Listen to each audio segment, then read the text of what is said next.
Medicines can treat, but lifestyle changes can prevent the diseases.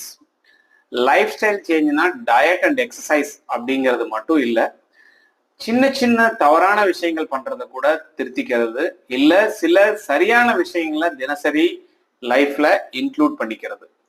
உதாரணத்துக்கு தவறான விஷயம் பார்த்தீங்கன்னா, இன்னைக்கு எல்லாருமே உட்கார்ந்து செய்யற வேலையா இருக்கு.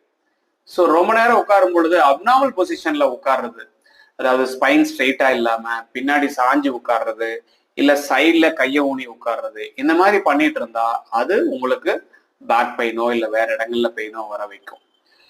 இல்லைன்னா தூங்கும் போது பாத்தீங்கன்னா அப்நார்மல் பொசிஷன்ல பாடியை வச்சு தூங்குறது, இல்ல 2 பில்லோ வச்சுக்கிறது, தலைக்கு கை வச்சுக்கிறது, இந்த மாதிரி ஏதாவது பண்ணோம்னா அதுவும் உங்களுக்கு அப்நார்மலா பாடி பெயினை வர வைக்கும். சரி, சரியான விஷயங்கள் என்ன டாக்டர் இன்க்ளூட் பண்றது? நிறைய விஷயங்கள் இருக்கு. உதாரணத்துக்கு பாத்தீங்கன்னா, ஃப்ளோர்ல உட்கார்ந்து சாப்பிடலாம் உங்களுக்கு டைம் கிடைக்கிறப்போ, அதாவது இரவு நேரங்கள்ல உங்களுக்கு டைம் கிடைக்குதா, தரையில அமர்ந்து சாப்பிடுங்க.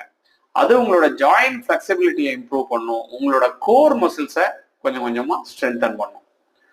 அதே மாதிரி நீங்க லேட் நைட் மொபைல் பார்த்துட்டு தூங்குற பழக்கம் இருக்கா?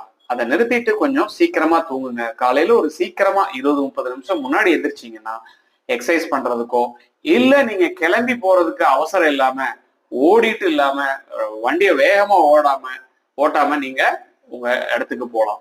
ஸோ இந்த மாதிரி நல்ல விஷயங்கள் சிலதை இன்க்ளூட் பண்ணுங்க. என்னோட பர்சனல் லைஃப்ல பாத்தீங்கன்னா, நான் அப்நார்மலா படுத்து தூங்கினதால கழுத்துல வலி வந்துட்டு இருந்தது. அது நான் மாத்திக்கிட்டதுக்கு அப்புறம் முயற்சி பண்ணி இப்போ அந்த வலி எதுவுமே இல்லை. நீங்க ஏதாவது உங்க லைஃப்ல மாத்திருக்கீங்களா, இல்ல மாத்தணும்னு நினைக்கிறீங்களா? ஜஸ்ட் கமெண்ட்ல போடுங்க.